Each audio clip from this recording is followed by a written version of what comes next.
There's a loud banging on a metal door leading to a fancy apartment with boxed-up belongings. A brief tour of the high-end apartment complex reveals two dead bodies. On the building's roof, standing right on the edge of a balcony, is Eddie. He takes 1 foot off the edge and hears 2 gunshots in the next apartment over. His neighbor must have checked on the noise. Someone is screaming in front of Eddie's door to be let in. Eddie's disappointed in himself. Does he jump? A little over a year earlier, Eddie walks down the street, looking completely different. He says he's a writer. Drinking midday in a bar, he's telling 2 guys about his novel, for which no one believes he has a contract. It's unclear if he believes it himself. Later, he's seen writing, trying to write, procrastinating, until he finally leaves his apartment and goes out to drink again. Weeks, if not months, pass without him writing a single word. Eventually, his girlfriend Lindy leaves him.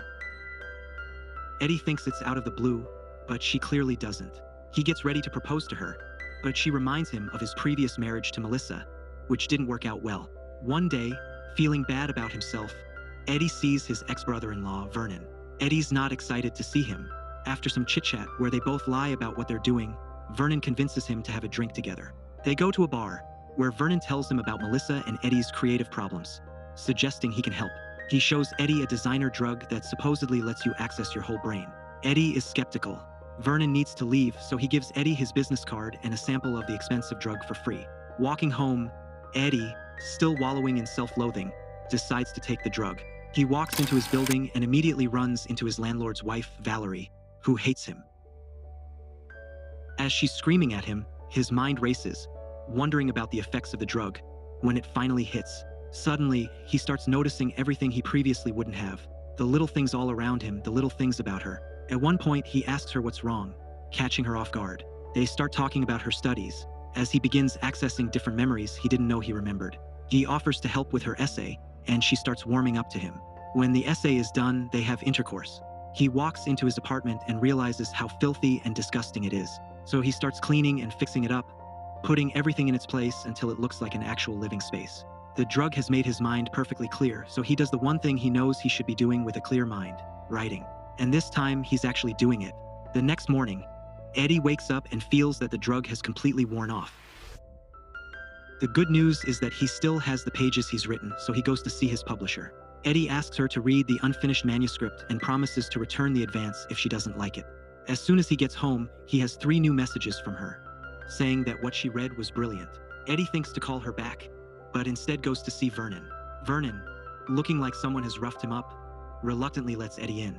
Vernon knows why he's there and tells him he'll give him more of the drug, but first he has to run some errands for him. Eddie goes to get dry cleaning and pick up breakfast, but when he returns, he finds the apartment door open. The place is completely ransacked and Vernon is on his couch, dead. He immediately calls the police and, while waiting for them, realizes that the people looking for the drugs never found them. So he starts searching himself. Eddie ultimately finds the drugs, as well as Vernon's black book and some money. Suddenly, the police are at the door. Later, at the police station, the detective is suspicious of Eddie and his story. Melissa calls the detective's desk, asking to speak to Eddie. She tells him she doesn't want him at Vernon's funeral and will call him when it's over. Eddie leaves the police station, paranoid he's being followed. He gets home, counts the money, and takes another tablet, which kicks off a montage of him completely rediscovering himself and the power of the drug. First, he gets a haircut and new clothes. He finishes his novel and delivers it to his publisher. He learns the piano in 3 days and picks up new languages with little effort, then uses them to impress women. He can use math to win at poker, knows what combination of drugs his aunt with cancer needs, and can talk business with Wall Street types, impressing everyone with his wit. He even gets a job offer. Eddie makes new rich friends with private jets and poolside manners, but he starts getting reckless, needing more adrenaline rushes. At some point, he has an epiphany. It's not about writing. Back at his apartment, he looks at trade numbers and takes the drug. He needs money for his plans, and investing in trades isn't enough. Eddie finds a loan shark at a diner, convincing him to give him $100,000. They meet for the drop at a park, and the loan shark warns him about the consequences of not returning the money. Later, he takes the job offered earlier and quickly doubles his money through investing. Eddie gets noticed by bigger players in the finance game and secures a meeting with one of them. He tells Lindy about it over dinner and impresses her by ordering in Italian. He apologizes and tries to charm her, winning her back. They start seeing each other again. As time goes by and he becomes more successful, he gets the feeling he's being followed. One night, As he's in his apartment with Lindy, he starts feeling strange. The next day, he and his boss have a lunch meeting with Carl Van Loon. Eddie explains his grandiose pattern recognition abilities, trying to impress him. Van Loon gives him a ride home, hands him some documents, and asks for an evaluation. Eddie impresses Van Loon, who sets up another meeting. Eddie, too energized to go home, takes a walk, planning his future, thinking he could even be president one day. Suddenly, he starts feeling strange, as if time is moving differently. He keeps walking until he reaches a bar, unaware of how he got there. Then he's at a party with one girl, and next in a hotel with another. He thinks he's being followed. Later, he starts a fight in the subway, realizing he can fight just by watching kung fu movies and boxing on TV. He runs throughout the city, eventually finding himself on top of a bridge, unable to recall the last 18 hours of his life. Eddie wakes up feeling horrible. He decides not to take another tablet and tries to go through the documents from Van Loon, but they seem illegible. Eddie goes to the meeting sober and unprepared. Van Loon asks high-level questions, but all Eddie can focus on is the TV reporting that the woman from the hotel is dead. He leaves the meeting abruptly. At home, Melissa calls, asking to meet. Eddie remembers Vernon's black book and starts calling people from the list. Everyone is either dead or terribly sick. The last number belongs to the man following him, sitting on the same bench. Eddie runs, chased by the man, and loses him by jumping into a cab. He meets Melissa, who tells him she was also on the drug and barely survived. She notices he's been taking it and warns him to go off it slowly, or it could be lethal. Eddie keeps getting worse as he comes home, where the loan shark is waiting. The man takes his last tablet. Eddie, grabbing the money he owes, sees the man unaffected by the drug. Eddie gives him the money, and the man feels great, but no noticeable changes to his intelligence. Eddie stumbles into Lindy's office, telling her everything and asking for the drugs he's hidden in her apartment. Lindy finds them easily, but on her way back, calls Eddie, saying she's being followed. Her cab gets stuck in traffic, and the man approaches her. Eddie tells her to run, and the man chases her. Lindy runs into a park and asks two guys for help. The man stabs them both, and Lindy runs away again. She calls Eddie, stuck and afraid. He tells her to take a tablet.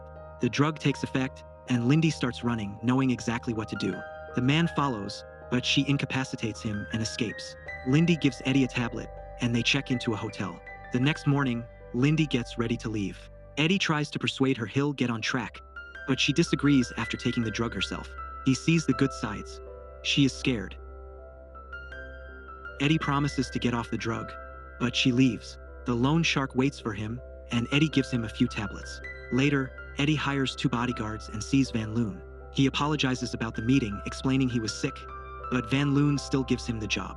Eddie brokers the biggest merger in history for Van Loon and gets back on his feet. Not waiting until his stash runs out, Eddie hires a chemist, offering $2 million to recreate the drug in 6 months. One day, while having lunch, the detective tells Eddie he's been identified as the man running out of the hotel when the woman was killed. Eddie hires the top lawyer to bail him out. Later, at a big merger meeting, Eddie notices one of the men, Atwood, is sick.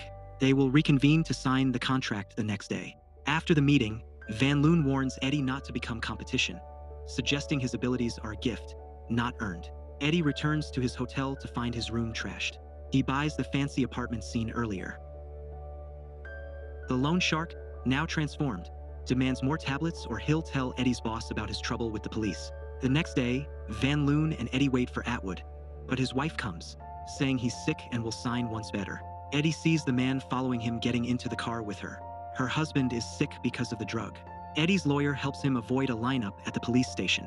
Eddie leaves the loan shark waiting and returns to Van Loon's office, where he sees news reports about the merger.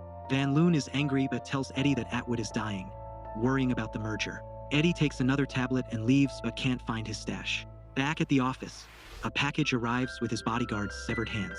He rushes home, listening to Atwood's wife's statement. The loan shark arrives, asking Eddie to open the door. Eddie stands on the edge of his balcony, but doesn't jump. He scrambles to find a tablet, dropping it as the loan shark enters. His goons grab Eddie, and the loan shark explains he uses the drug dissolved and injected. He shoots up and orders his men to find Eddie's stash, torturing him for information. The goons try to open his safe, missing Eddie stabbing their boss. Eddie drinks his blood to get a fix, fights off the goons, and kills them. Atwood dies in the hospital. Eddie meets the man who followed him, who helps him find more drugs in the lawyer's apartment, who took Atwood's stash. 12 months later, Eddie has a book out and is running for the Senate. Van Loon visits, knowing about the drug. He offers to supply Eddie if he works for him. Eddie refuses, revealing he learned to change the drug, keeping its benefits while getting off it. He's unstoppable. Eddie declines Van Loon's offer and meets Lindy at a restaurant.